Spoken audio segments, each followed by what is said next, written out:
The number you have dialed is not in service at this time.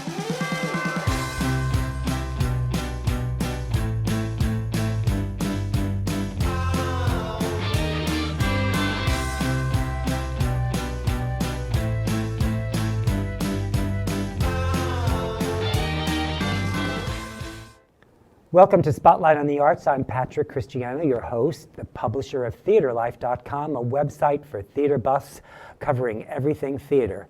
And I'm here at the LTV studio in Wainscott with a very special guest, Ann LeCoury, talk show host, president of Ann LeCoury Productions, an author, and you're just a dynamo. I don't know what, you've been a dynamo since you got started and you haven't stopped. Thank you so sweet much for having coming. me. It's a pleasure. We've been trying to get you on for a while. I know, and here I am. And then COVID came and distracted us, and we just had a whole bunch of things.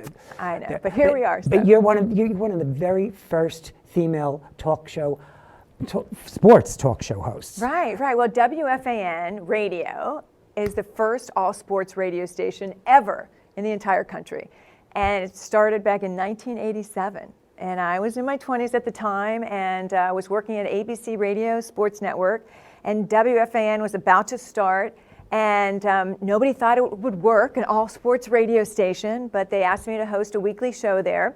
And I was thrilled, Patrick. And the name of the show was Hey LeCoury, What's the Story? Oh, I love it. And it was a weekly call-in sports show. Every night, every weekend evening, and we talked about everything: the Mets, the Yankees, the Jets, the Giants, the hockey, Islanders, Devils. So obviously in New York, there's so much going on, and so we always had plenty to talk about. And I did that show for many, many years, and now I do a show for them in the summer called Talking Golf. I've kind of specialized in golf and tennis. And then I've done television production and work. So but you currently have a weekly radio show too, don't you? I do. That's the radio version of Sports Interview, and it's on every Saturday morning, very early, 7 to 8 on WLIW, NPR's only radio station on Long Island. And we talk about all sports, and I interview different personalities in sports, and so tune in. But your career, you've touched on so many people. Mickey Mantle, Ted Williams, Joe DiMaggio, Will Chamberlain, Arnold Palmer. The legends. I've had the opportunity to interview every major sports legend, it seems. I did a TV show called Sports Interview with Ann LeCoury, and that show started in 1989, and Mickey Mantle was my very first guest. And, we just did it every week. That show aired for 17 years. Well, you remember Mickey Mantle's restaurant in Manhattan on Central Park South? Well, I used to go there a lot. They had a lot of sports receptions and events there. And I got to know the owners. And Mickey was there a lot when that restaurant first opened. And the owners there at the time, Bill Lederman was one of the owners. And I asked him, I said, listen, I'm doing this new show. It's called Sports Interview. I would love for Mickey Mantle to be my guest. And he said, I think I can help you, get Mickey to do it. And sure enough, he sat down with me, and boy, for a sports show, for our first guest, That's Mickey phenomenal. Mantle, oh my God, and he was such a great storyteller, Patrick. He cried when he talked about his friendship with Roger Maris and all the, different Hodgkin's disease in his family. A lot of his family died of that, and he was very, very open and very honest, and just a great storyteller. So it was a huge hit for the first show, and that show aired for 17 straight years on cable networks all over the country. I have some pictures. Let's show some of the pictures. I have a picture of you working. I think this is with WH. Yeah, now that is at the U.S. Open Tennis. You can kind of see the stadium there through the glass, but that's my booth overlooking the Arthur Ashe Stadium court. And I've covered tennis for WFAN every year since the station started in 1987, excuse me. But I actually covered the U.S. Open even prior to that for another network. So I've been going to cover the tennis for many, many years. And I saw Andre Agassi grow up on, the stadium court. You're a tennis player, I know. Yeah. So, from Jimmy Connors to... But that was a great way. He did grow up. He grew up long hair. Remember, he used to wear the denims. I used to call him the denim dynamo. Yes. So, and gosh, Pete Sampras and Roger Federer and just so many different players through the years. And what a great sports venue, really. It's fabulous. I just want to show a couple more pictures. Sure. We have a picture here, the duo, the trio. Oh, yeah, Now, there you it is. interviewed all three of these people I at different have. times in your life. Is that true? Right, from left to right, Joe DiMaggio, Mickey Mantle, and Ted Williams. Now, Joe DiMaggio I got way before I started the TV show. He was being honored at the Downtown Athletic Club, way downtown Manhattan. Uh-huh. And Rudy Riska, the head of the Downtown Athletic Club, asked him if he would do an interview with me. Now, Joe DiMaggio did not do I many can only interviews. imagine. And you couldn't, and if by chance you had the opportunity to talk with him, you couldn't ask about Marilyn Monroe. Right. That was forbidden. Right. So of course I wasn't going to ask him about Marilyn Monroe, but I was going to ask him about his baseball career and looking back to tell some stories. And boy, that was a coup because very few people got him. And he was older. Very proud man. I remember he was coming off the podium, and and there were some steps, and I reached out to help him because he had been in his late 70s, maybe 80s, and I reached out to help him come down the steps, and he kind of batted my hand away. He didn't want a woman to help him come down the steps. He probably didn't want anyone helping him. No, but he was a little tough. He was a good interview, but very hard to get to come on the show, and then kind of irritable. But I was so glad I had a chance to talk to Joe DiMaggio. How old is he then? He had been in his 80s. Yeah, because I would think what he'd been through, he'd be a little irritable. Absolutely, he'd been through a lot. I mean, and what he had to do it's just, And he didn't know me, and he doesn't know what you're going to ask him. Of course, I would never ask him anything outside of baseball questions or sports questions, but he ultimately was a great interview, right? He was a great interview. And then you saw Mickey Mantle. I told you about Mickey Mantle. He was my very first interview for the Sports Interview cable show. And then Ted Williams, another baseball giant, Icon, just a yeah. baseball icon. I was up in Boston in the late 90s. He had come back. He was in his early 80s, and he had come back to say hello at the All-Star game at Fenway. And I still can see he was in that golf cart waving to everybody as they were wheeling him around the baseball diamond. And I had the opportunity. He was ailing then. And his son, John Henry, said, Ann, if you come at 11 o'clock, set up your camera crew, he will have just gotten up from his nap, and he'll be very sharp. He'll give you, a good 45 minutes of material, which he did. His son knew him really well. His son ended up taking care of him later in his life. So I was just thrilled to get Ted Williams, just a baseball genius.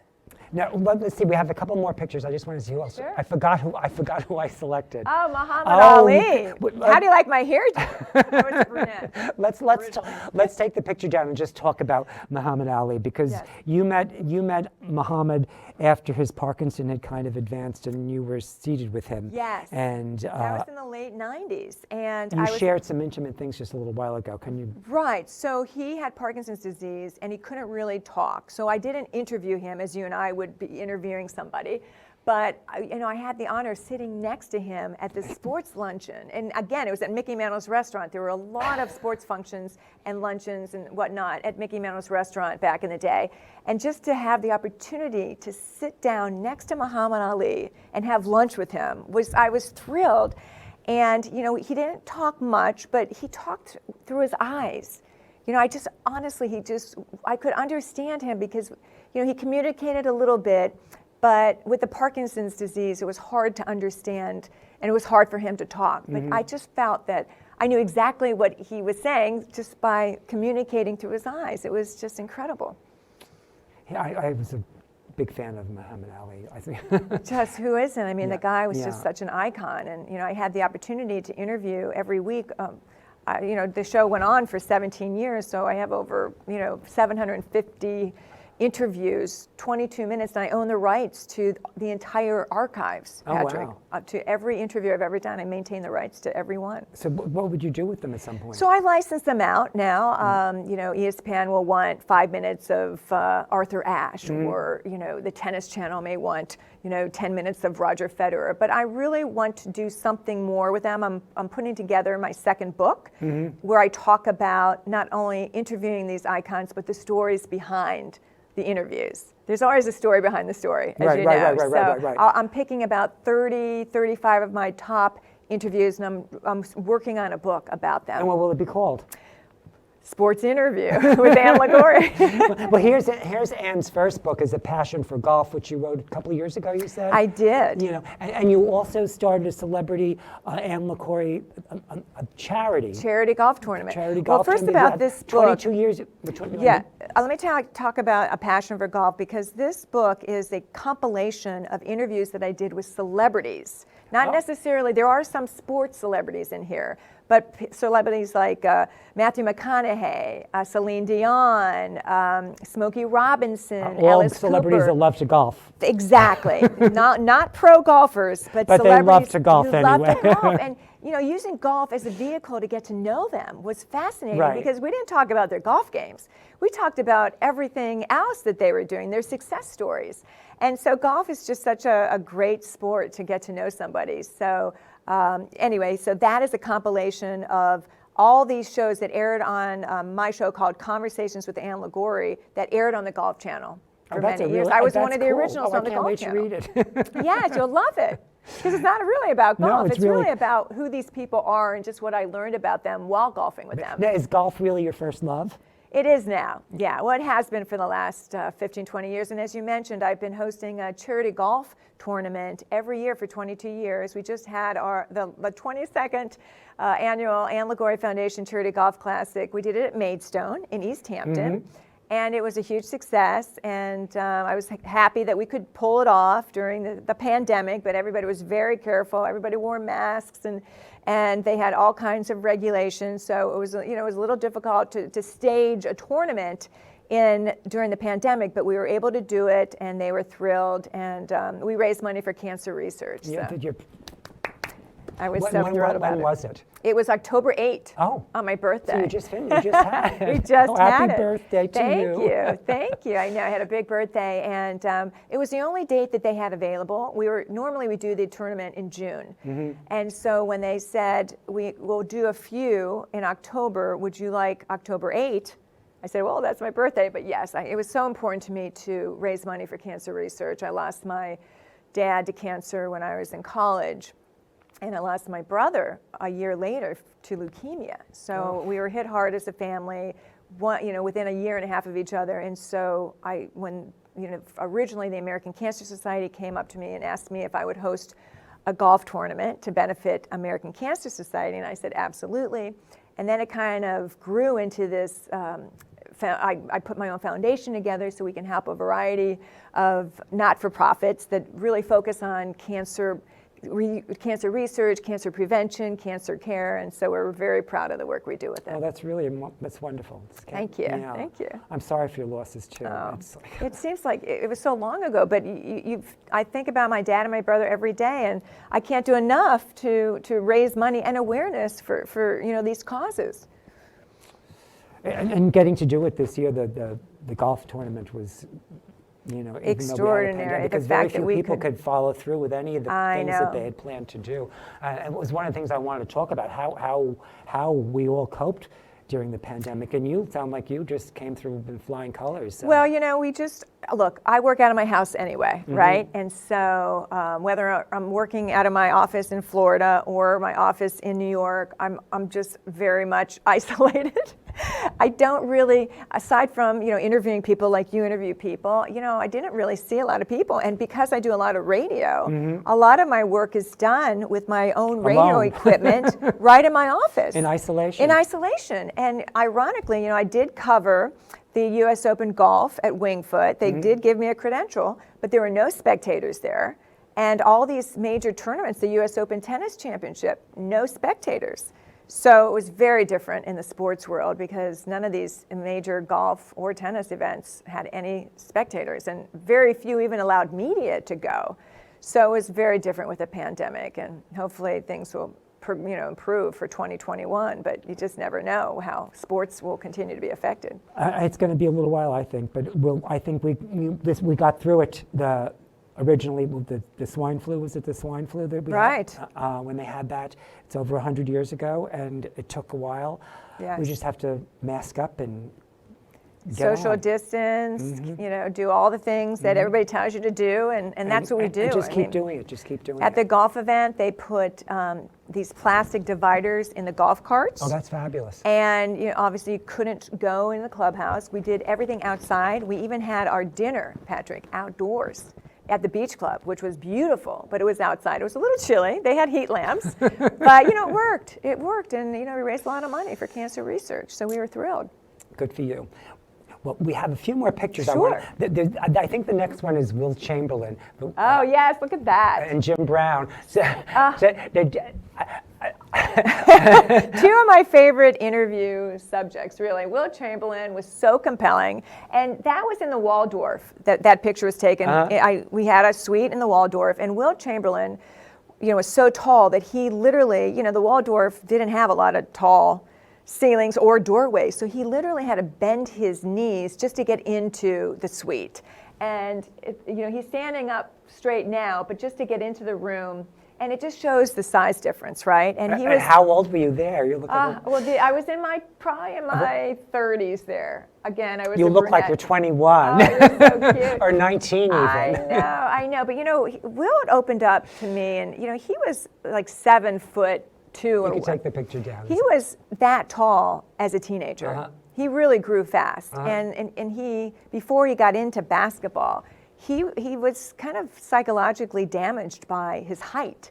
And he'd go into a bus and he couldn't stand up in a bus, and he'd want to give his seat to. Did this come out in interviewing him? Yes, this came out in my interview with him. It was the first time he really ever talked about it, and he just said, until he started playing basketball and making good money, he was, psychologically damaged, and I think he said, his self-esteem was very low because he was so tall. It's such a freaky tall exactly. at such a young age. You are a freak a little bit. Right, you're a freak, right? And he talked about that, and I just felt like, all these guests on Sports Interview just opened up and told parts. They shared stories that you never heard anywhere else. So I just think.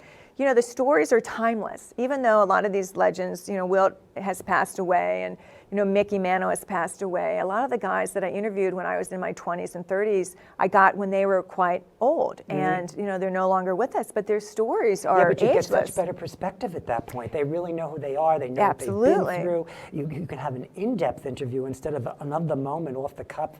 Absolutely. What they're feeling. They've really died. And these people are people that live in the spotlight like that. They have to digest it. And you know what, Patrick? They were so willing to tell their stories. None of them charged me. Nowadays, if you want, one of the biggest athletes in the world, whether it's LeBron James or, you have to pay or contribute to their charity. Back then, I interviewed, not one person asked me for money to interview them. Not one. They just wanted to share their stories. Of course, this was before social media and before everything, really.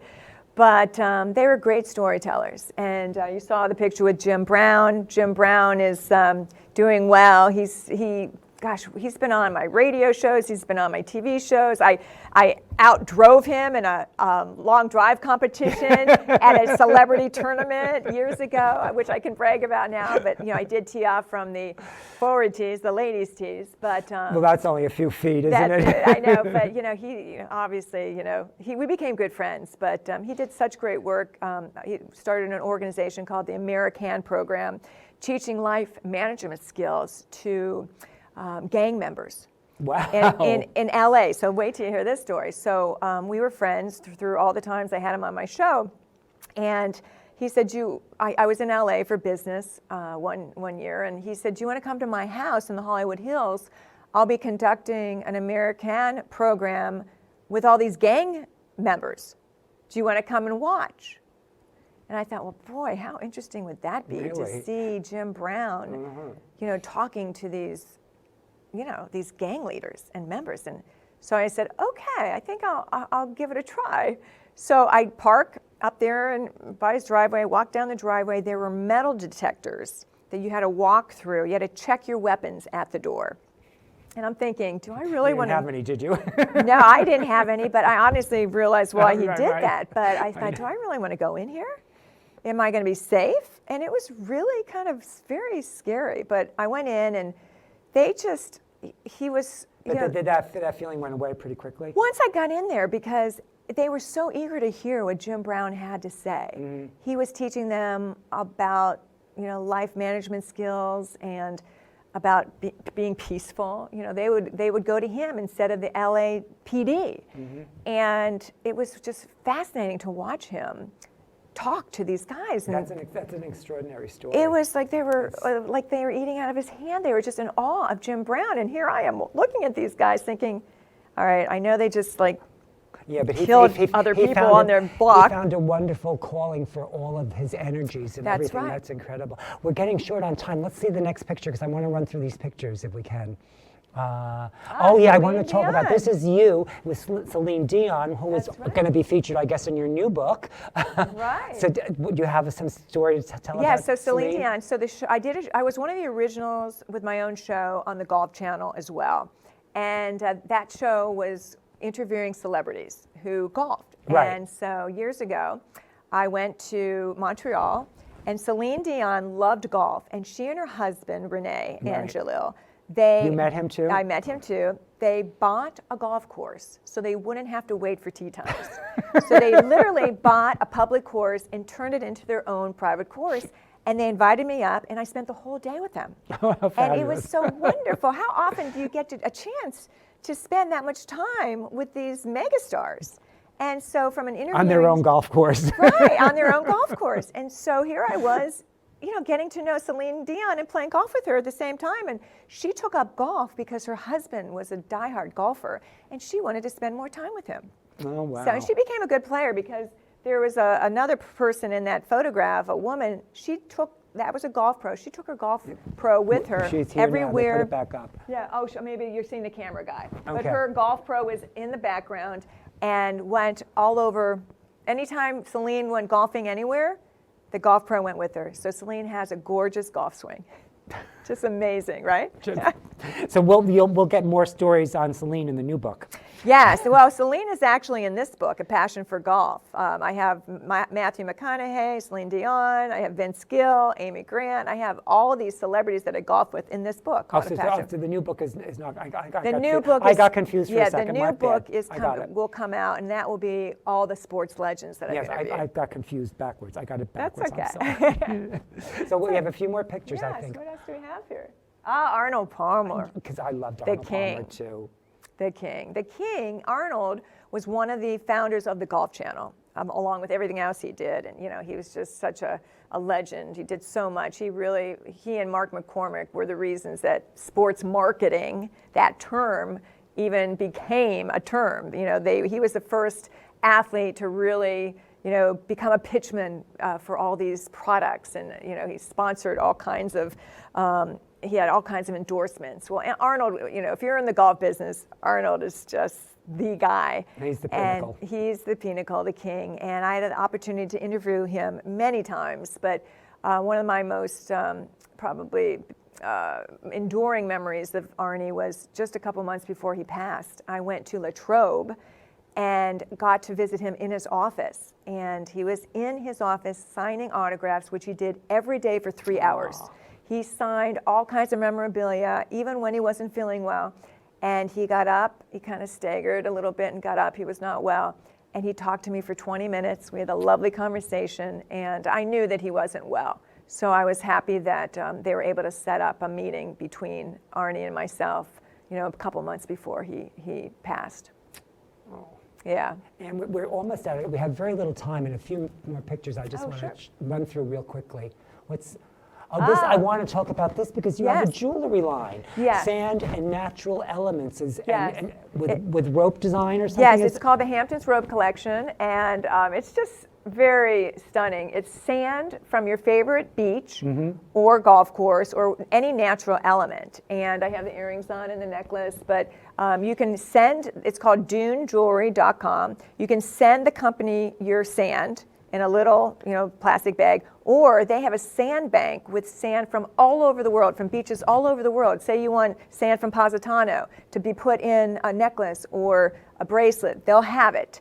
So you just go on their website, look under their sand bank, and then order whatever piece you want. They do. My collection is called the Hamptons Rope Collection, And it has a very nautical theme, and it's just beautiful. It comes in sterling silver and gold. They make cufflinks for men. They make necklaces, earrings, a ring, bracelets. So I'm thrilled to be able to collaborate with the owner, Holly Daniels Christensen of Dune Jewelry, and we've come up with this collection called the Hamptons Rope Collection. And one more time, the website. It's Dune, D-U-N-E, DuneJewelry.com. DuneJewelry.com. Yeah. DuneJewelry.com. Check it all out. You're just an amazing lady. I am so thrilled to have had this time. We have a couple of minutes, and I have one more picture I want to show too. Aw, you end with the best.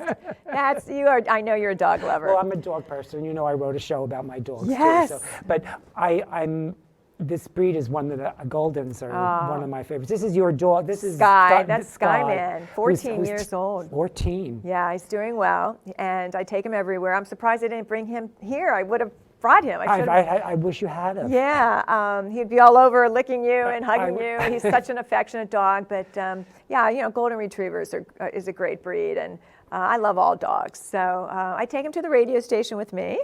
And that was on a shoot that I did. I was on the cover of Resident Magazine last year. And so I asked them if they would put a picture of, the picture with me and Sky, the dog, on the cover, which they did. And that was taken during that shoot. And, they just go everywhere with this dog. I just love this dog. He's my son. I know, yeah. You know how it is. We're almost out of time. You'll just have to come back. I'd love and to. We'll talk about other things you have. When you get your new book and talk about your new book. Absolutely. That'll be my goal. I'll come on your show and talk about my new book. I have to get it done. I will. Make yourself a deadline and see if it works. Exactly. I mean, there's just so much to talk about. There's so many great memories, and I don't want these stories to be lost. Interviewing hockey players. Everybody from Gordie Howe to Wayne Gretzky, football players. Bart Starr and Brett Favre and Jim Brown, and there's so many stories I want to get out there. So I'm working on it. You'll do it. Thank you again so much. This was just a pleasure to see you again. It went fast. It goes so fast. It goes so fast. Yes. The number you have dialed is not in service at this time.